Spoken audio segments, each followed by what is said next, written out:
Dalam Bapa dan Putra dan Kudus. Amin. Tuhan, kami bersyukur dan berterima kasih dan belajar menerima kehidupan kami apapun yang sedang kami alami. Sebagai tanda bahwa Engkau menyertai kami. Seperti Bunda Maria yang kami rayakan hari ini di awal tahun 2022. Seperti Maria, kami mau menerima segala rahmat demi rahmat.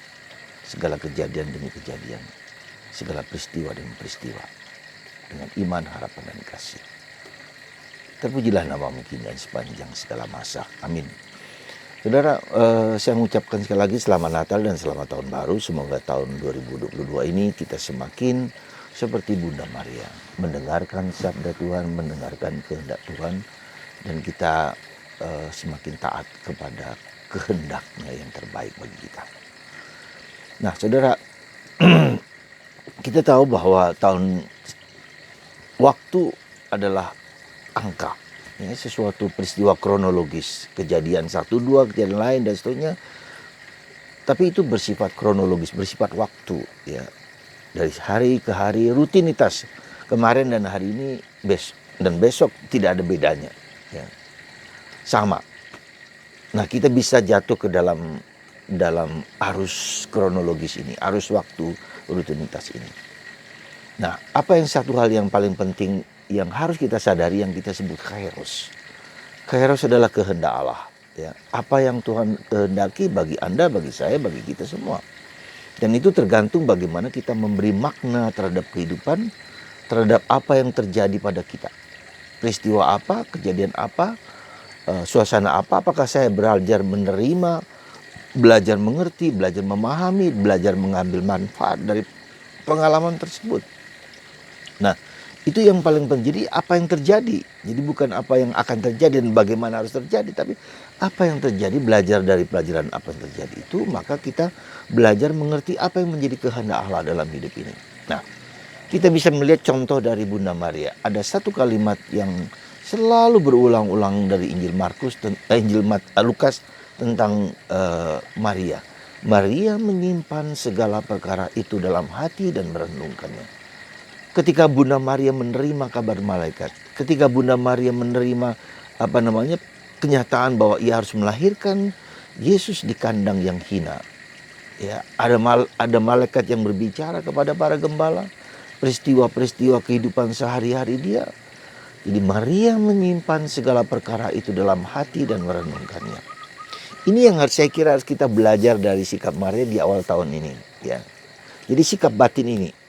Jadi nanti dalam peristiwa 2022 ini kita akan mengalami berbagai macam peristiwa yang tak pernah kita duga dan tak pernah kita kira.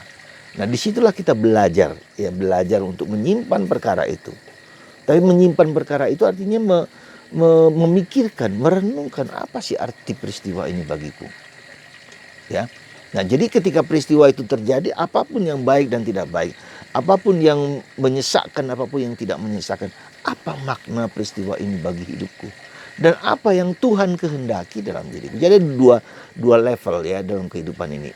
Ya, level pertama adalah level di mana kita dengan pikiran kita sendiri, dengan kemampuan kita sendiri, dengan daya-daya kita sendiri, kita memikirkan, menyimpannya perkara itu dalam hati. Dan merenungkannya, artinya merenungkannya Tuhan mau bicara apa pada saya. Ya, nah, ini penting bagi kita karena sebetulnya Bunda Maria juga melakukan itu. Jangan Anda mengira bahwa itu hanya dimiliki oleh para pria yang berpikir dan segala macam. Anda juga para wanita harus bersikap seperti Bunda Maria. Ya. Memikirkan perkara itu dalam hati dan merenungkannya. Mengapa saya katakan demikian? Karena kalau jujur mau mengatakan berita tentang kanak-kanak Yesus, peristiwa tentang inkarnasi, peristiwa tentang kabar gembira malaikat itu kepada Maria disimpan, lalu itu diwartakan kepada para rasul, kepada Yesus, kepada Yosef, diceritakan kembali apa yang dia alami itu kepada orang-orang di sekitar. Nah, jadi Bunda Maria adalah orang yang pertama mendengarkan sabda Tuhan, menyimpannya dan menjadi guru bagi orang lain. Ya. Bagaimana malaikat datang kepada dia, bagaimana kemudian dia juga mengalami sedikit ya semacam keraguan, sedikit ketidakpastian, karena harus membuktikannya kepada Elizabeth yang tua yang mengandung itu, yang akan melahirkan. Dan selama 3 bulan dia pasti berdialog juga dengan Elizabeth, karena Bunda Maria tinggal bersama Elizabeth. Nah, inilah saudaraku yang terkasih, informasi tentang peristiwa Natal itu sumbernya dari Maria. Jadi Maria adalah guru kita. Maria adalah pewarta kabar gembira kepada Yesus, kepada Yosef, kepada para rasul, dan kepada kita semua. Dan itulah yang dituliskan oleh terutama Lukas, Yohanes juga, kemudian Matius juga. Jadi saudaraku terkasih dalam Kristus, ini sesuatu yang perlu kita sadari tentang Maria. Demikian juga dengan hidup kita. Ya, di tahun 2021 apakah kita melihat peristiwa-peristiwa kehidupan kita yang lalu? Apakah kita marah, apakah kita kecewa? Bagaimana kita bereaksi? Bagaimana kita merespons semua perjalanan hidup kita dari yang lalu itu? Belajar dari pengalaman itu. Ya. Atau kita yang sama aja nanti kejadian 2021 dengan 2022 sama juga. Karena kita apa? Tidak merefleksikannya, tidak merenungkannya, tidak memahaminya, tidak mengerti apa yang menjadi kehendak Tuhan dalam diriku.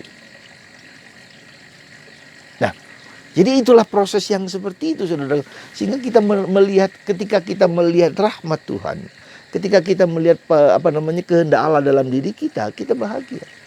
Dan kalau kita lihat dalam mulai Natal sampai sekarang dan seluruh kitab suci, ada satu hal yang penting yang kita sadari adalah kalau kita ingin merubah dunia, kalau kita ingin hidup bahagia, kalau kita ingin damai, tidak bisa tidak lain adalah kecuali kita menerima segala pengalaman yang baik, yang buruk, yang indah, yang menarik, yang tidak menarik dari kacamata Tuhan.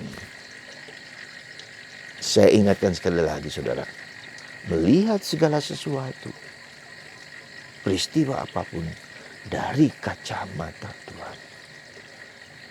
Pasti Tuhan punya rencana yang indah untuk hidup Anda, hidup saya, lewat kegembiraan, lewat sukacita, lewat kesusahan, lewat jatuh bangun kehidupan. Lihat kacamata Tuhan. Tidak ada satu peristiwa pun dalam hidup kita yang tidak Tuhan rencanakan bagi kebahagiaan, kedamaian hidup kita. Dan untuk itu kita belajar menerima, belajar mengakui, belajar menderita juga, belajar untuk meyakini, dan belajar untuk mohon belas kasih Allah. Kita mohon belas kasih Allah, kita mohon pengampunan. Penderitaan kita, janganlah kita menyalahkan orang lain. Seolah-olah penderitaanku karena orang lain, tapi juga karena dosa-dosaku. Karena keterbatasanku, karena kerapuanku, karena ketidakberdayaanku. Kalau kita hanya menyalahkan orang lain, B dan C, katakanlah ya soal-soal yang tidak mudah dalam hidup kita. Kesetiaan dalam keluarga, suami dan istri. Mungkin ada benar kesalahan seseorang, tapi juga mungkin kesalahanku. Maka disitulah kita selalu mohon belas kasihan Allah, kerahiman Allah.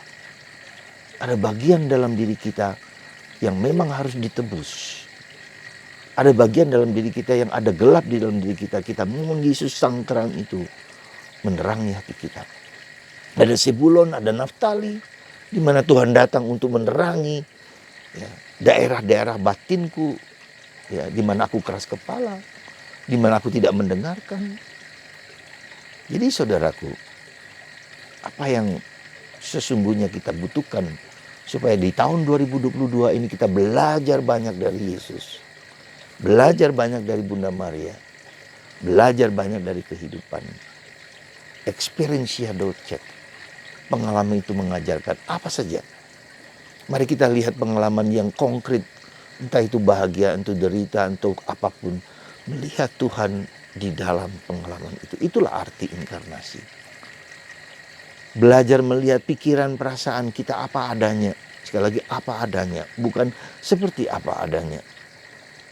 Mari saudara, semoga di awal tahun 2022 ini kita meniru meneladan Bunda Maria yang melihat segala perkara hidup kita dalam apapun juga dari kacamata Tuhan. Dan Tuhan punya rencana yang indah bila kita terbuka dan membuka diri. Bila kita sadar bahwa karya Tuhan tidaklah jauh dari hidup kita. Kita mencari Tuhan bukanlah jauh dari kemana-mana, tapi Tuhan yang ada di dalam perjalanan kita, di tengah-tengah kehidupan kita, di hati kita. Dan itulah Bunda Maria. Hari ini, di awal tahun 2022 ini, Maria adalah Bunda Allah, Theotokos. Ya, artinya dia menerima kenyataan bahwa dia menjadi ibu dan dia mengatakan let it be, terjadilah padaku menurut perkataanmu. Dan kita dilatih untuk selalu belajar mendengarkan dia dan taat kepada kehendaknya. Dan itu kita mengubah sejarah. Tuhan masuk dalam sejarah manusia. Kita pun masuk dalam sejarah hidup kita. Lalu merenungkan, memikirkan, dan menerima dan mempersembahkan kepada Tuhan. Semoga sikap ini di awal tahun ini menjadi sikap batin kita dalam merenungkan kehidupan yang tidak mudah kita jalani. Ada banyak tantangan, ada banyak kebingungan, ada banyak kesulitan seperti tahun-tahun sebelumnya. Bahkan jauh lebih berat sekarang ini. Ya, karena hadapan di depan kita bukanlah yang mudah dan gampang. Tetapi kita percaya Tuhan mendampingi Anda dan saya. Immanuel. Itulah janji Tuhan. Tuhan tidak menjanjikan kemerdekaan. Tuhan tidak menjanjikan kemudahan. Tuhan tidak menjanjikan kebahagiaan tanpa penderitaan. Tapi kedamaian dengan menerima penderitaan apapun bentuknya.